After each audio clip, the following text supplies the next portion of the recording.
Oh my goodness. Oh boy. Here we go. Moon dropped the video and it is titled, "In 4 years, Canada will become the 51st state." Here's why. This is wild. There's a lot of wild talking points being thrown around right now.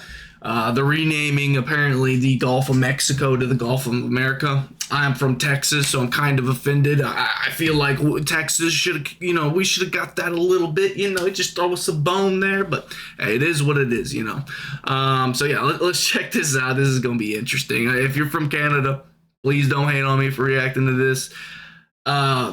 It's just something people are talking about right now. The new year brought Canada a Who knows? One day we might be the same, of its Prime Minister Justin Same Trudeau. nation. While lots of Canadians will be relieved he's gone, any celebrations will be tainted by the state he's left the country in. With immigration, the cost of living, people didn't like homelessness, him. and crime through the roof, and now Donald Trump threatens the country, saying it will be the 51st state. Which they don't like. And I'm not gonna lie, a lot of people have been talking about how Trump has been aggravating a lot of leaders of countries, these very powerful people. He's just trying to gain respect, but being an asshole is kind of what people voted for. So it is to be expected. Now, is it the best, having tensions with Canada and Mexico?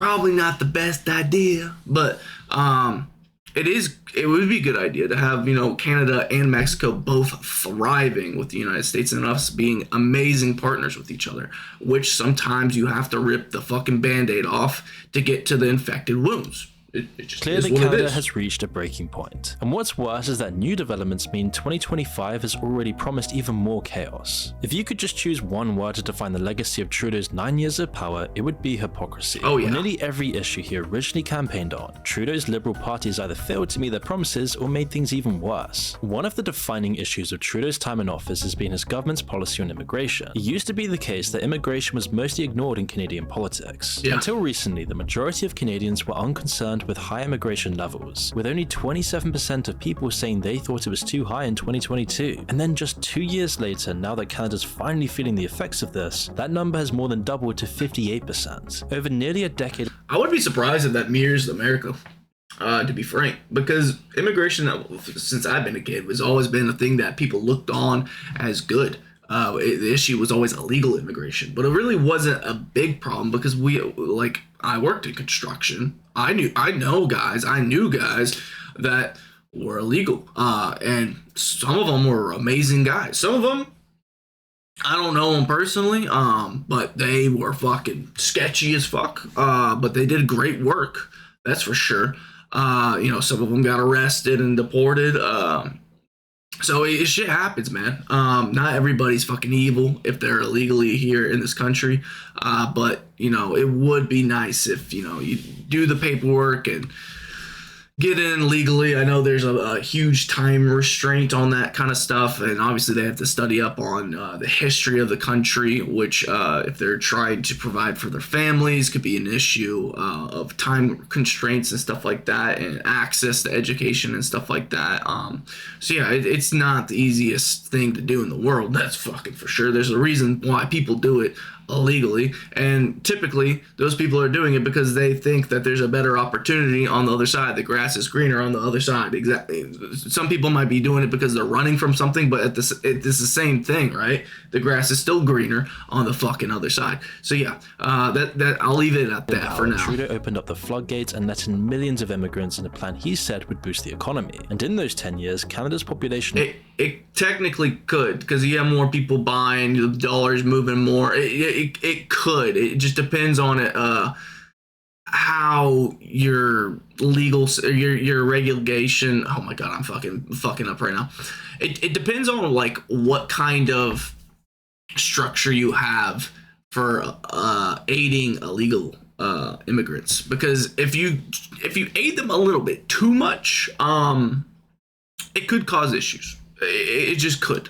rose from 35 million to 40 million, with over 90% of those people That's a coming lot. into the country from abroad. It places the nation in the top 4 of Western nations for both the total amount of immigration and US citizens? immigrants as a proportion to the total population. Now, regardless of how you feel about immigration's effects on community cohesion or culture, How many of those people were people that left because Biden was elected or Trump? They're not going to figure Trump in there yet, but I'm sure there's going to be people that there's got to be a couple at least that illegally immigrate to Canada because they're trying to get out of the United States because they think Trump's the devil. There's got to be a couple. There are a lot of people talk about the it. flames So. of Canada's economic They and say housing it. crisis. Do they do it, though? While think tanks and policymakers salivated over having more workers to fuel the failing economy, they didn't compensate for even a fraction of the necessary infrastructure. Housing has been one of the most That's the fucking word I was looking for earlier. I was just word throw up. I couldn't remember what the word was, man. costly problems Might be for because it's Canada's like economy and for its 4:50 citizens. a.m. Today, in the Canada morning. has the lowest number of housing units per person compared to the rest of the G7. What's more, it's getting so much worse with so many people coming into the country compared to a much lower number of homes built. Since 2016, Canada would have needed an extra 100,000 more homes that are built just to compensate for its immigration-led growth. The results have been a housing bubble that far exceeds any other comparable economy. The effect I'm confused how an illegal immigrant would be able to afford a house. That doesn't seem apartments, right? You would live in an apartment, or rent a house. There's just no way someone could afford it. Plus the documentation, that doesn't even make sense. Did I miss It's been something? worse for renters. Renters increased by over 12% in 2022 and 8.6% in 2023. You have to be a citizen and have your name on only the deed. beginning to slightly fall this year. These sharp Or a rises in visa. housing costs have been at the vanguard of Canada's economic catastrophe. Right? On average, housing prices in general are up more than 30% since 2020. Food prices have also outpaced stagnating wage growth over that same time frame, with general inflation taking its toll as well.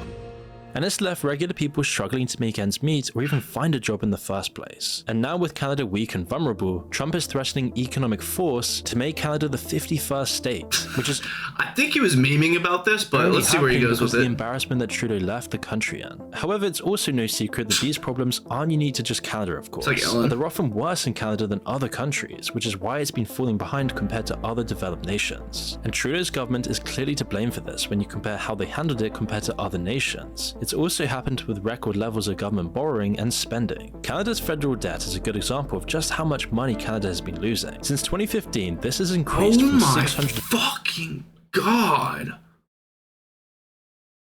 That graph is fucking insane.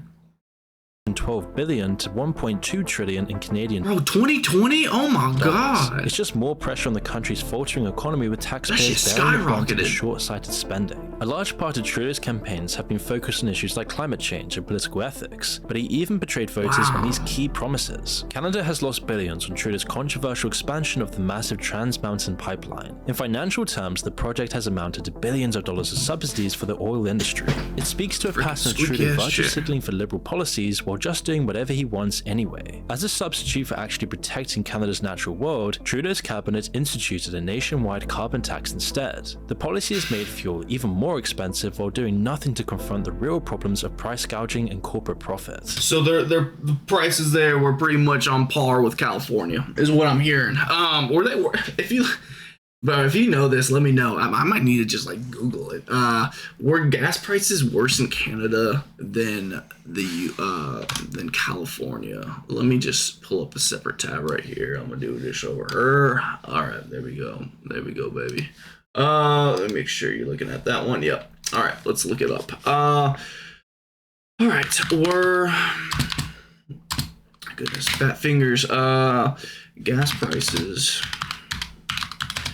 worse in Canada than California, because California's always been the most expensive place to get gas that I've been to. It's always ridiculous. Every time I go there, it's ridiculous. Even when it's low, it's ridiculous. I got back from my cottage in Canada Friday night. Friday morning, I took a picture of the gasoline price. It was $1.84.09, so 85 cents.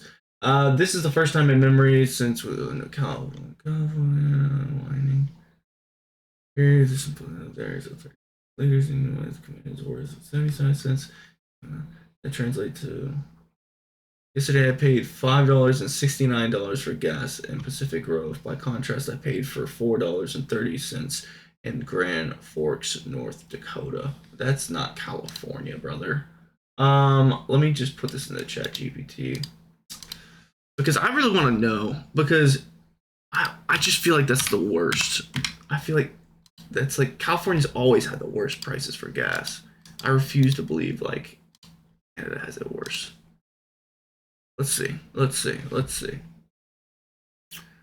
Oh no. The prices of gasoline in Canada was approximately $5.39 per US gallon, while in okay, Pacific Grove, isn't that the same thing I just read? Was $5.69. But this guy, that was in California. Did he not say Pacific Grove? I'm confused. It doesn't matter. So yeah, yeah, they're fairly similar, but California is more expensive. Okay, that's all I needed to know, really. All right, I feel better now.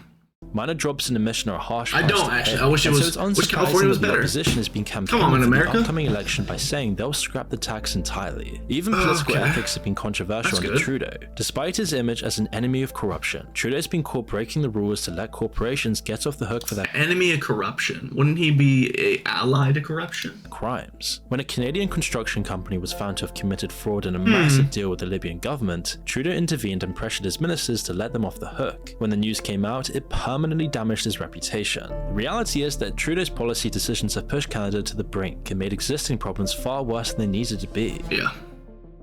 Now, before we continue, I also want to talk about another kind of budget that's being ruined. My personal budget. You see, recently I found out I was being charged hundreds of dollars every He's going to talk about some kind of app. I don't know. This isn't going to correlate, but if you do want to budget better, use ChatGPT. It's so easy, bro. Just tell them what your goal is to save money, what your income is. It's if you don't like doing math, you can simply write this out on a fucking post-it note if you wanted to. But it's simple, bro. And then you can ask things that you wouldn't even think about or submit it into the prompt, and then it also can add that. And it's very efficient. I just did this with my schedule because I was so busy doing YouTube, like 7 hours a day, my day job, 8 to 9 hours a day, trying to fit in working out in there, fitting in sleep in there, dinner and meals with my family and times to walk the dog, and it's just hard, man, when you're trying to grind, which the grind ain't gonna stop. We're gonna keep on going, baby. And shout out to Ether, man. Hit that sub button if you're not subbed yet. Let's get to 1,000. But yeah, ChatGPT is amazing for optimizing personal schedules, personal budgets, stuff like that. But this is cool, I guess, if you have a lot of subs. Unnecessary subscriptions I completely forgot I still had running. But luckily today's sponsor Rocket Money is here to help. Rocket Money is an all-in-one personal finance app that helps you cancel subscriptions, lower bills, and manage your money better. Once you connect your bank account, Rocket Money identifies all of your subscriptions in a single list. From there, you can select the ones you don't want anymore, and Rocket Money may be able to help you cancel with. Hey, I used to have ESPN Plus. And then I figured out a couple other websites.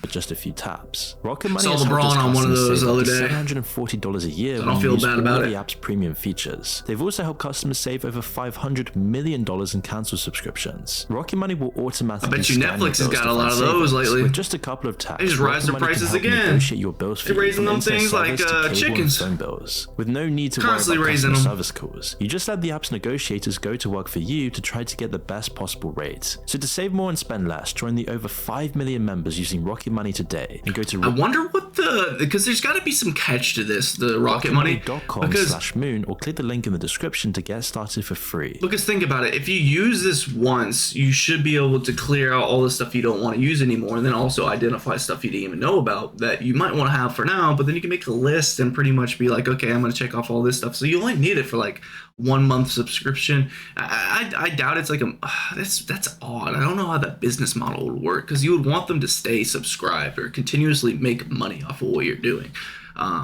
Interesting. Take homelessness, for instance. It's a problem for all nations, but Canada is particularly struggling with it. With so many more workers to fill jobs, so few houses, and with prices so high, it's unsurprising that it's reached crisis levels. I do not understand why homelessness is a issue in the U.S. We've ever since I was a little kid, I can remember having homeless people, which it really pisses me off. Like just today, I got Taco Bell, and I usually get like a big thing and a couple like small things. So I had a extra burrito, saw a homeless guy, gave him a burrito. Bro, it was really, really cold the last month, like freezing, and the homeless people out here are just dying because of it. And there's a lot of people that are in this situation for fucking who knows? Maybe it's something minute. Maybe it was because of their parents. Maybe it's because of their own fault. Whatever the case is, if you're gonna argue for universal health care, you should be arguing for universal fucking housing for homeless people. It's fucking ridiculous, bro. It really is, man. Like we have all these private prisons and all this kind of shit, and you got a bunch of people locked up for fucking weed, just selling weed or having weed on them. It's ridiculous, man. I don't get it. But dude, I gave the guy the burrito. I was like, hey, you ate today? He was like, no, man, I'm a. I was like, well, here's a burrito, man, and literally pulled off. Dude was shoveling that thing down so fast, man. I haven't seen someone eat that fast in a while. And his fingers were charcoal black. This is a white guy. Charcoal black fingers. Man had, I think it was, I was about to say arthritis. No, oh God, was it called hypothermia? Jesus, it's early, man. I think he had hypothermia. I don't know, but whatever it was, man, I hate this. Especially dangerous. And like, if you want to like really feel bad, just look up a YouTube of Philadelphia. The Philadelphia streets are crazy, and also Skid Row is crazy. Like, there's so many spots, and it's been like this since I was a kid, bro. And it's probably been like this before that as well. It's just, and there's people profiting off of this because they're supposed to, be helping the homeless and shit. And Joe Rogan's talked about it. It's insane. When there's money to be made, you want to consistently make money, and you don't want the money to dry up, so you don't want the problem to dry up. It's the same thing with the fucking healthcare. This shit pisses me off, man. Because temperatures drop so sharply in the winter. As it got worse over the past decade, shelters all filled up and tent cities sprang up on once peaceful streets. It visualized the problem of addiction, poverty, and inequality bubbling away under the surface of Canadian society. Homelessness charities have reported 40% increases in chronic cases in just a couple of years since the pandemic. People were set up to fail, and they failed, and guess what happened? They lost everything, and then they're walking on the streets, and guess what happens? One bad storm comes through and wipes a lot of just probably good people out too. Because my mom, I grew up at the church, and she used to feed the homeless all the time, and there was a lot of really nice people that would tell me stories and shit like that. There's obviously a lot of odd folk and mental illness. The quality with a lot of them isn't that great, and it's just hard people, man. Hard times, hard people, hard situations. But dude, this is, and I remember when we what was it, in Buffalo, they had that big old freeze, and people were like, the cars were breaking down, and they were sleeping in their cars, and they were just being frozen solid. Like, just imagine someone that's homeless. How are you supposed to survive in that? It's like putting a person in the Ice Age back in the day. It's like, how did we fucking survive the Ice Age? Just caves and fires and shit? Hunting, like damn. We went through some shit to fucking survive, because holy fuck is it hard to survive in the cold. Don't have enough resources or space to even compensate for the government's inadequacy. The main driving force behind homelessness is economic pressure. Every cent that gets added to the cost of living for Canadians pushes more people over the poverty line, and eventually out onto the streets. This is both a tragedy of unimaginable scale and a drag on Canada's economy, but it's also a breeding ground for crime, and it's transformed Canada's largest cities. So let's take a look at British Columbia. We just talked about a video on the was it Seek Geek? No, it's not. Yeah, it's no, Seek Deep, a new AI company, and we were talking about like how like that one you can look up how to like rob a car or something like that, which is fucking crazy. Like, because I see homeless people all the time with phones. I'm like, okay, you can't afford food. You're living on the streets, but you got a phone. I don't understand how that works. And it might be like a system where people give them out or something like that.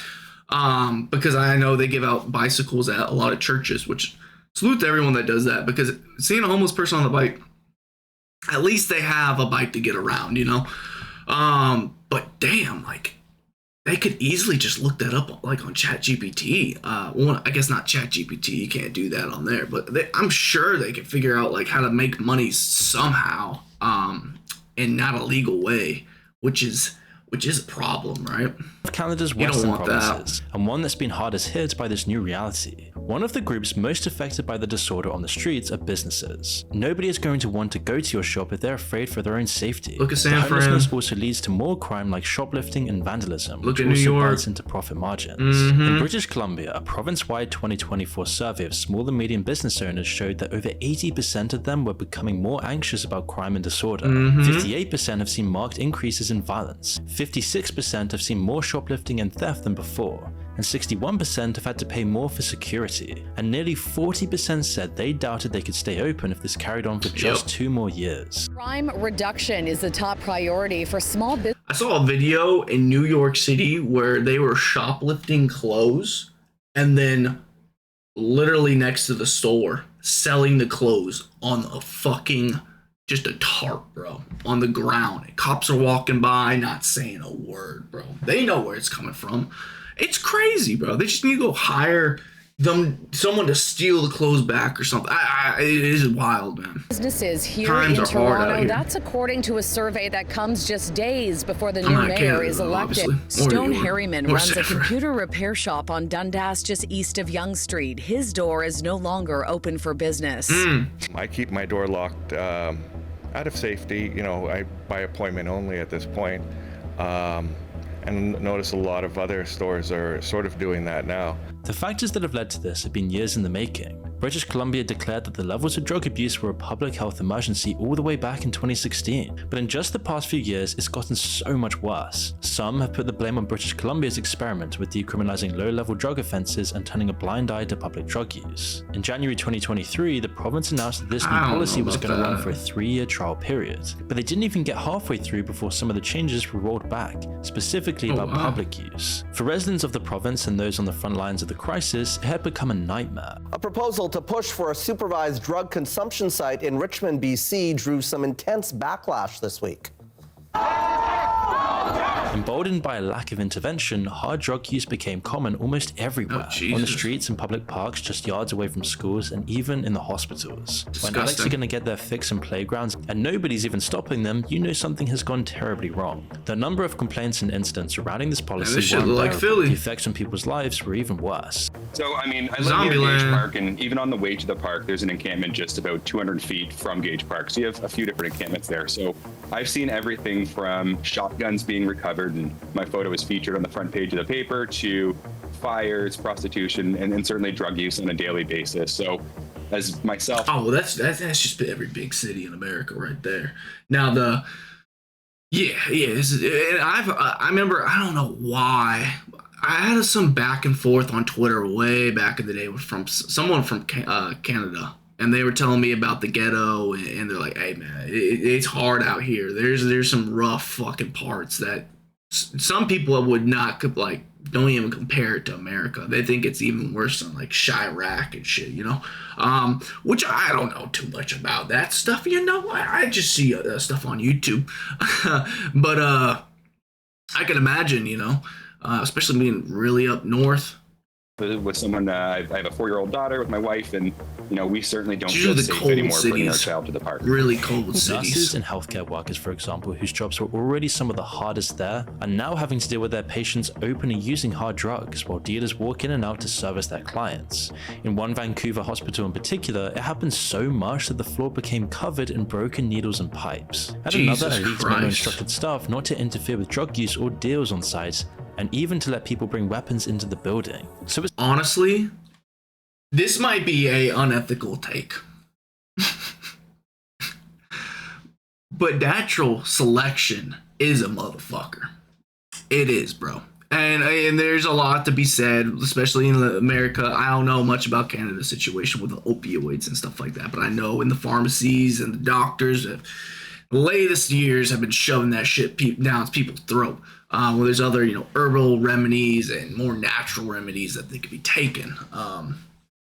But I do think that natural selection would run its course eventually. Which, is that fair to people that have kids and then they have to grow up in that situation? No, it's not. It's not at all. But I do think if you legalize everything, there's going to be a really rough, probably 8 to 16 year period.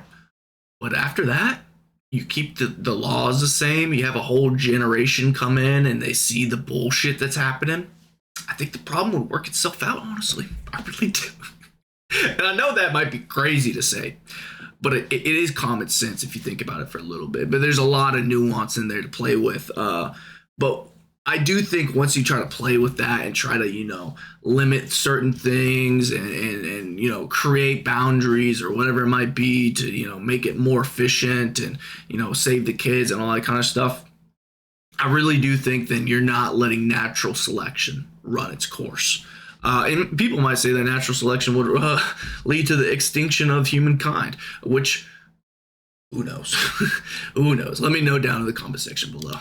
It's no surprise that the president of the Nurses Union for British Columbia has had enough, saying that, "We believe in harm reduction, but harm reduction should not come at the cost of harming a nurse or any other healthcare workers." Yeah. Canada's giant bureaucracy and overlapping governmental structure has let this crisis play out in its streets and irreversibly harmed Canadian society in the process. Yeah. The only people that benefit are the higher level criminals, both the ones in office and the international cartels that are masterminding the illicit. See, here's the thing, when it's fucking legal, man, hey, they ain't gonna be buying it from you because they can get something that's certified. Because the best thing about buying, if you want to buy, like, what would be good? I guess we'd be a good example. So you can, I think, I don't know, I'm a little ignorant on the subject, but I'm sure that there's certain regulations and testing sites and I'm not gonna say like a food critic, I guess, but like a person that would come in randomly and analyze, just a small package of something, right? Then you don't have to worry about getting drugs off the street. Like if you're talking about weed, for instance, because people could be lacing that shit, they could be spraying it. They who knows what kind of stepped on shit you're getting. And also, it's not just, oh, I trust this guy. It's, well, who do that guy you trust buy it from? And then who did he buy it from? And then who did he buy it from? And is he smoking his own shit? Is he, it's just, there's a whole, there's so many ways to get fucked over if you're buying something illegal. It's just gonna happen, man. It is. So legalize that shit, man, and make money off of it. You can tax it. Hit that with the sin tax. And honestly, if you have everything legal, who the fuck is going to be doing the hard shit, the super hard shit? There might be some people doing it for educational purposes, and there's obviously going to be the people that are already addicts and are going to be feeding for that shit and doing that shit. But there's certain ways to set up boundaries. Like, for instance, if you're a bartender and you see a guy stumbling in and he's stupid drunk, slurring all his words, he's buying drinks and not even drinking them, you're gonna kick his ass out. You're gonna get him out of there because he's too intoxicated. It's public intoxication. It's over. You don't want to kill the fucking guy. The guy's gonna drink himself to death, obviously. So yeah, there's ways to fucking do that. Man, I just operations. The amount of addicts and the resulting open drug markets this has created are prime pickings for criminal gangs, as it gives them a steady supply of customers who spend. Also a reason why the cartel has been flourishing in Mexico. I don't know about cartels in Canada. I'm sure there's something out there, but the cartel in Mexico has flourished, man. I got no beef with them. I think with pushing like fentanyl into certain products and killing U.S. American citizens is stupid. You're killing your customer base. It doesn't make sense to me at all. Like, why the fuck would you do that? It pisses me the fuck off. And also, I remember growing up hearing about like people traveling through Mexico and getting their head cut off, like church retreats and shit like that. Not cool at all. So there's a lot of shit I don't like that they've done, but I don't know the motherfuckers. I ain't want no beef with them, that's for sure. But I do think that there's room for improvement for everybody. Let's just say much that, all dude. of their money on what they're selling. Let's It amounts just to say an that. entire ecosystem where state benefits and whatever else addicts can scrounge up goes directly into their pockets. It's unsurprising that police busted the largest drug super lab in Canadian history last year, operating out of a farm in rural British Columbia. Police Looks like found a Colorado. factory stocked with enough fentanyl to kill the entire population of Canada twice over. What the fuck is this shit with fentanyl, bro? What the fuck is it with Fenty, bro? What the fuck? It's like a grain of rice can fucking kill you. Like, goddamn, like, get that shit. Who invented that shit, bro? Over 95 Hitler? million. Jesus, is that gonna get fucking demonetized now? Well, I'm not even monetized yet, so I guess I'm good. Potentially legal doses. Hit that sub, bud. Let's of get the fentanyl 1K, that have baby. been seized could have taken the lives of every Canadian at least twice over.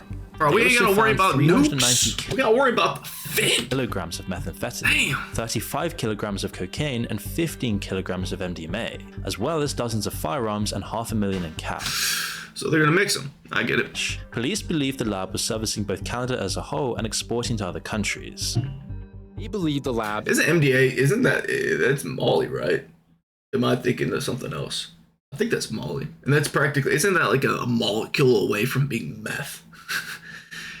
Is run by Jesus. a transnational organized crime group involved in the mass production and distribution of fentanyl and methamphetamine in Canada and abroad. What's even more concerning I think I is that remember lab when the had story broke. facilities to make more drugs and even to research new ways to manufacture What them. is that, slime from Astonishingly, Nickelodeon? only one arrest was made in the wake of the bust, someone believed to be a foot soldier for the gang who owned it. The news then dropped the story after it left the What? news cycle. And the sad thing is that this raid was just a drop in the bucket of Canada's overall problem. It's likely that there are lots more of these kinds of operations in Canada. Even just in British Columbia, they're funding more and more labs. With so much open country and so many willing customers, it's almost an inevitability.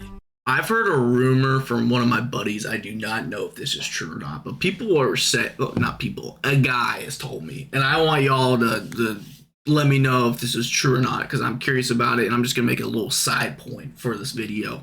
I've heard that China was pushing the fent to the cartel in Mexico to push to the US. So they're technically like not directly attacking the US. In my head, I was like, strategically, that is a very smart move if you're trying to fucking eliminate people in another country. I just think it's a fucking stupid move because that's easily trackable. I would assume, you know, especially with the whole emergency at the border situation now. So I don't think if they're pushing that shit onto them, that is the best plan. So I don't know where he got that from. It's just like one of those conversations you have like for 3 hours and a bunch of different talking points get brought up and you speculate on things. And yeah, so let me know down below if that has any weight to it. Maybe one day we'll look into it. I don't know. It's even spilling across the border into the US now, something that was unthinkable just decades before. All of this chaos and disorder is just another way that Canada's economy and government has become weaker. It can't keep control of its finances, its streets, or even... Wait, if that's fucking true, it's pouring in from the south and it's pouring up from the north. Oh lord, we really got a problem. Houston. defenses. Over their nearly decade got a in power, problem. Trudeau's government has intentionally and destructively neglected the military and defense spending. And now that Canada will ain't have to good. double their spending on defense over the next decade just to meet the bare minimum NATO targets. It's been well known for a long time that Canada has lagged behind What? other NATO countries in defense. For a long time, military readiness and armament took a backseat to other issues for lots of Canadians. In 2014, only 12% saw it as a top priority. Now nearly 30% have it as one of their biggest political concerns. On the one hand, you can't really Yeah. blame them for thinking this way. Their only border is with the US, and while the Canadian people have a proud military history, it didn't seem like there was anything big to worry about on the horizon. Today, You got fucking Russia. You got the whole world right next to you, to be frank. though, the power balance between countries is changing every day, and states like China and particularly Russia are extending their control over their weaker neighbors. Yeah. Melting ice has opened up inaccessible land in the northwest, and if war did actually break out, Canada would be open to attack. As fanciful as an invasion seems though, a much more realistic concern is Canada's reputation with its allies and its rivals. I feel like transportation over the Arctic Circle would be incredibly. The Arctic Circle's in the South Pole, or the North Pole, right? I believe it is. That would be tremendously hard. I'm sure there's a lot of issues with flying overseas like that, And then also, I'd imagine even worse with ships and stuff. I know we have modern technology, but I'm sure there's a lot more problems in like going from the West Coast to China or going to the East Coast over to Europe. Trudeau has marginally increased defense spending in his time in office, but it's been seen by most as too little too late, and lots doubt whether it's actually a serious attempt to rebuild the military or just more words to get their allies off their case. In a lot of ways though, the damage has already been done. Probably While both. Trudeau loves spending money, the Canadian military was neglected instead. It suffered the usual bureaucratic problems that Canadian society has been dealing with, of course. When recruit numbers fell too low, they started allowing permanent residents who aren't citizens to join. It was a good idea on the surface, but signing up could take up to 2 years. It meant that so Wow. many people gave up halfway through that it barely made a difference on the numbers. That's crazy because I could literally go to to a recruiter and we just, it'd probably take 2 weeks, honestly. Now, if you're like really overweight or underweight or weak or something like that, and you have like things that are setting you back, yeah, for sure. But like in 2 weeks, I can easily run myself in shape to make the whatever it is, the standards. I'm sure 2 years is crazy, bro. That is absurd. And I don't see why they would do this with the whole situation with Russia happening right now. Like people are acting like Putin wants to conquer the world. Some people are. And it's kind of like, yo, he's right there next to y'all. Like he's just just a flight away. Oh man. Equipment and vehicles have also suffered, but Jeez, not enough man. money to keep them maintained and ready It's for like the action. Concord As of mindset. April 2024, the Army could only operate at 54% Spend your money on everything but the capacity right due to thing. inoperable equipment and a lack of manpower. It's worse than the Navy and the Air Force. Both of them can't even meet half of their intended capacity. And all of this means that other NATO members simply can't count on Canada anymore as a military ally. In 2022, Canada couldn't even take part in NATO's joint naval maneuvers because they didn't have a single ship ready to join. The elephant in the room is that Canada is almost entirely reliant on the US and other NATO members for its defense. It's a big bargaining chip, and as we've seen, it's Which is a terrible bargaining chip because literally the US benefits regardless because of the real estate between everybody. It has only 2 borders, and it's just, oh my god, that doesn't make any sense. It would be more of a priority for defense for Canada than the US. That just doesn't make sense at all. Like even Mexico it's bordered with South America, so like, and they're not very developed as much, as, oh man, that just, I just don't get that at all. definitely not the only thing that's giving Canada a weak hand right now. Economic chaos is also running rampant as well, made worse by the crime and drug problems. Trudeau's recent announcement also means that an election what's is going all but right imminent. in After Canada? 9 years of liberal rule, all signs are now seemingly pointing to Pierre Poilievre. Yes. In a traditionally left-wing country, his Conservative Party has enjoyed a massive boost in support off the back of Trudeau's failings. His low-tax, low-spending promises ran counter to Trudeau's spendaholic policies that many now clearly think have made Canada's descent much worse. Musk has also been involved, pushing the Conservative candidate online. His intervention and bankrolling of Trump is widely regarded as one of the main reasons behind his success. While Trudeau is nearly completely responsible for his party's impending defeat, having the world's richest man working against you as well can't really help either. With a Liberal leadership contest soon to take place, it's doubtful anyone could stand a chance of beating the Conservatives and stopping them from getting a majority. Just ask the Democrats how well their last-minute replacement did last year. But until Yeah, it that all didn't gets go sorted well. out over the next year, the country is in a political limbo. Right now, Canada is weak. To be fair, with the whole situation with Kamala, the amount of votes she did get was like, Trump got fucking shot in the ear and then screamed, "Fight." What the fuck? Like, if anyone does that, you would assume it's a sure fucking win. But boy, they put up a decent fight. I'm not gonna lie. For fucking switching it up, switching the QB out in the second half of the game. Shit. That's from like Friday Night Lights, man. Economically, socially, up a militarily, good and fight. politically. That's It for could sure. well be the reason for Trump's threat of a 25% tariff on Canadian goods, which would possibly spark a trade war between the two countries. Ooh, He's also insinuated not that good. Canada might as well just become the 51st state and that Canada is reliant on the US economically. While it is true that 77% of Canada's exports are to the US, a record high Obviously. not seen since 2006 is not the complete picture. What is clear Okay. is that a trade war will hurt both economies, but this will harm Canada so much more. In nearly all of the metrics and areas we've talked about, the US is doing better than their neighbor. The response from Canada has yet been another source of political division, as some regional officials have threatened boycotts, turning off the oil pipelines or other methods of retaliation. Well, it's going to happen a lot, especially if they're pushing tariffs for a lot of the exports, man. And imports, man, what? This is going to happen a lot. It's not just going to be Canada. Others like Trudeau himself have been more focused on trying to negotiate That's if they their get way the out balls of to go it. through with it, Meanwhile, though. projections show that 25% tariffs would lead We'll to see. Canadian recession as early as this year, with a 2.5% drop in GDP by 2026. It would mean far more chaos and suffering in Canada than there already is. America's GDP, meanwhile, would drop by around 1% over 1 year with the tariffs, according to estimates. Actually becoming a US state is of course completely off the table, both for Canada's people and their politicians. And NATO wouldn't let that happen. Justin Trudeau and Pierre And also, like, multiple of our competitors would not let that happen. clear about this, as is pretty much anyone else you ask. But the power imbalance means that Trump can demand major concessions, and starting with their independence itself is most likely to be a negotiating tactic. While Pierre and Trump might be What a ideological fucking title allies, for they're a also blog. both firmly committed to their own Article. country's welfare and freedom. It could make the eventual negotiations a long drawn-out process, which would hurt Canada much more than the US in all likelihood. Regardless of the ethics of pressuring your allies like this, we'll have to wait and see how it all really plays out. Yeah. As Trump puts his focus on rebalancing the US's relationship with his allies, it could leave Canada high and dry. And Also, I don't think there's gonna be much progression anytime soon with this. I could be wrong though. He's been doing a lot of things. He's been active for sure, but I just feel like there's a lot more things that have priority than this. But to be fair, this is our neighbor, so that is a very big priority. the news couldn't come at a worse time for a country left decimated by years of mismanagement. Canada will eventually recover, but it could be a long time before it regains its reputation on the international stage with its own people.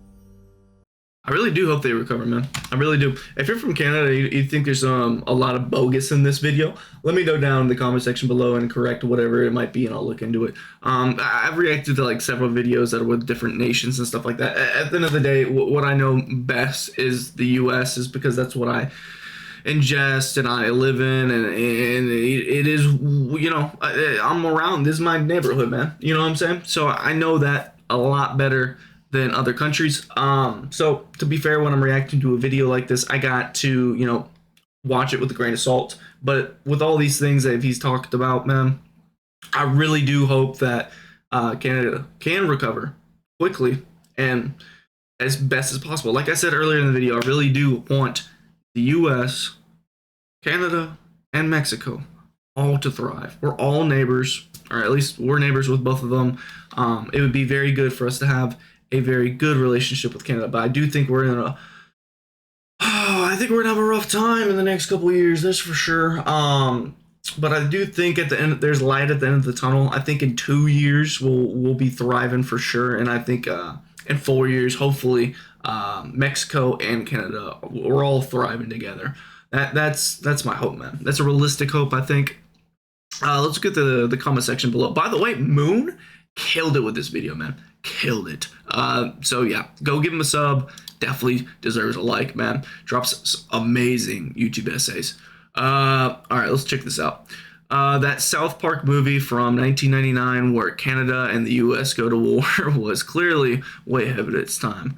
Don't remember that one.